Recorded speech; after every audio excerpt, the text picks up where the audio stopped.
Olá amigos, canal 2x1 aqui não tem empate, analisar o jogo do São Paulo contra o Bahia no Campeonato Brasileiro, na qual o Bahia se deu bem, o Bahia foi muito bem neste jogo, inclusive na minha opinião jogou melhor que o São Paulo, embora o time paulista tenha jogado dentro dos seus domínios com 44 mil pessoas, um público maravilhoso para assistir a partida entre os tricolores, né, o tricolor de São Paulo e o tricolor baiano. O Bahia apresentou um novo sistema tático, né? O Bahia apresentou 3 volantes.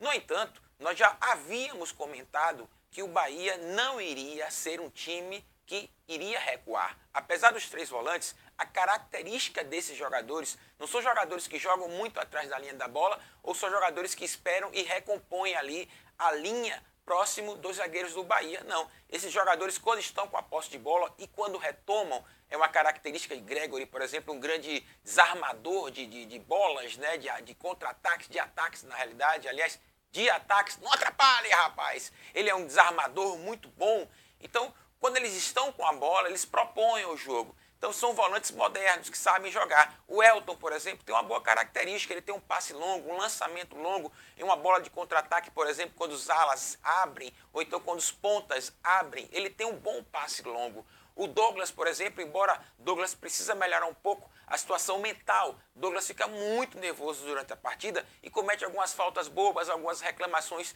desnecessárias e acaba prejudicando o seu futebol. Mas é um jogador também veloz, um jogador inteligente, que tem um bom chute de fora da área, que pode surpreender o goleiro. E Gregori, na minha opinião, seleção brasileira. No dia que Gregori aperfeiçoar mais o passe dele, no dia que ele chegar um pouco mais adiantado e não fazer tantas faltas, e no dia que Gregori jogar como Elias do Atlético Mineiro, Elias nem joga mais tanto assim, infiltrando, sendo elemento surpresa, Elias para mim é a seleção brasileira. Na realidade, Elias, na minha opinião, já é, mas no dia que ele incrementar essa situação, ele será com certeza um belíssimo jogador de seleção brasileira, não tenho dúvidas disso. Então esses 3 jogadores eles foram importantes ontem, porque eles conseguiram dar confiança ao Bahia, um novo sistema tático com 3 volantes, e bem provável que o Roger não teve muito tempo para treinar, né, uma semana só, talvez não fosse suficiente para um treinamento completo, mas esses 3 volantes deram a sustentabilidade que o Bahia precisava quando joga fora de casa.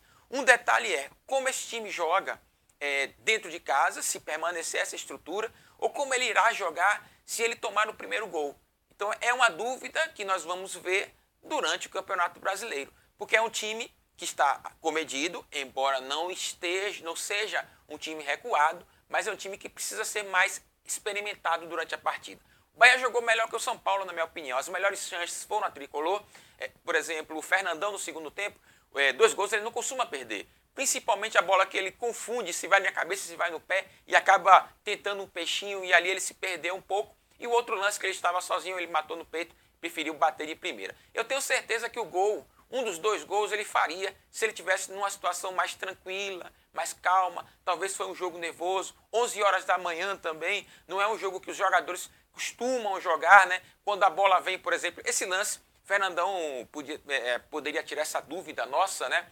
Porque eu fiquei nessa dúvida de Fernandão na hora que a bola veio cruzada, eu não sei se a luminosidade, a claridade do dia, alguma coisa pode ter acontecido, que ele perdeu a referência e aí ele abaixou demais, tentou o peixinho muito baixo, sendo que ele poderia colocar com a perna direita lá no cantinho do goleiro do São Paulo. Então não sei se foi a luminosidade, a claridade, se confundiu e ele perdeu um pouco desta referência. Mas é um gol que ele não costuma perder e ele entrou bem na partida. Gilberto também jogou bem, Gilberto teve algumas oportunidades e se movimenta muito durante o jogo. Outra situação que é bom sempre mencionar é que o lateral Ezequiel também, que entrou no lugar de Nino Paraíba suspenso, Ezequiel também não comprometeu, fez uma boa partida, ficou na dele, deixou Moisés um pouco mais livre para atacar, Moisés fez uma boa partida.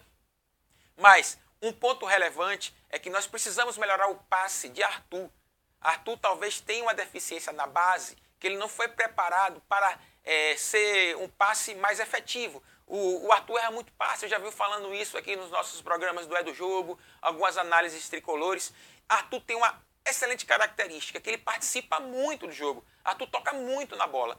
Então, Arthur precisa melhorar esse passe final. Sempre quando algum jogador técnico, ele menciona, não, nós precisamos acertar o passe final e tal, muito vem de Arthur. No dia que Arthur começar a acertar o passe final, e isso é treinamento, simulação de lances para Arthur sempre estar tocando, para que ele possa melhorar este fundamento tão importante que o futebol necessita, né? Se Arthur melhorar o passe final, Arthur vai colocar muitos jogadores na cara do gol, como diversos contra-ataques que o Bahia teve a chance e o Arthur não conseguiu dar aquele passe final. Outra situação, decisões melhores, tomar melhores decisões. Aí talvez venha com o tempo, até porque é o primeiro time grande que Arthur joga, né? Arthur jogava em times menores, embora seja um jogador do Palmeiras, mas ele não teve muita oportunidade lá. E jogar no Bahia, um time maior, um time de torcida que pressiona, torcida que incentiva também. Então talvez ele esteja passando por um processo de amadurecimento, mas o treinamento não pode faltar para Arthur para que ele melhore este passe final aí e o Bahia possa ter mais oportunidades, colocando o centroavante ali muito próximo da cara do gol. Quarta-feira tem outro jogo contra o São Paulo, um jogo totalmente diferente, porque com certeza o São Paulo vai corrigir os seus erros. O São Paulo não conseguiu jogar muito bem contra o Bahia, não porque o São Paulo jogou mal, é porque o Bahia jogou bem. A gente tem que analisar também o outro, o adversário. Então muitas vezes a gente imagina, o São Paulo como é o dono do mando do campo, ele vai jogar melhor e vai vencer. Aí quando ele não faz isso, se coloca que o São Paulo jogou mal, mas não, o Bahia jogou bem, não deixou o São Paulo jogar, assim como nós também comentamos que o Atlético Paranaense não tinha deixado o Bahia jogar. Então o Bahia não deixou o São Paulo jogar e mais, o Bahia jogou. Isso é importante, porque muitas vezes você propõe não deixar outro time jogar, né? Você dificulta as ações do seu time, defensivamente muito bem fechado. O Bahia não. O Bahia não deixou o São Paulo jogar, construindo, dando perigo à sua meta, à sua defesa, que apresenta ainda diversas falhas. Alô, Luanzito Soares, se o São Paulo tem um defeito, é no seu sistema de marcação. E ontem, várias vezes, o Bahia poderia abrir o placar pelas deficiências que o São Paulo tem na marcação. O grande desafio do São Paulo para quarta-feira é corrigir esse sistema. E o Bahia é fazer uma partida melhor do que a de domingo. Se acontecer isso, o Bahia jogar melhor do que a partida de domingo, provavelmente nós poderemos ter um resultado positivo na Copa do Brasil. Meus irmãozinhos, ó, canal 2x1, aqui não tem empate, dê o seu like, se inscreva, comente também, porque eu tenho certeza que você tem opiniões diferentes, opiniões importantes para crescer o nosso canal e crescer o nosso conhecimento sobre futebol. Muito obrigado. Canal 2x1, aqui não tem empate.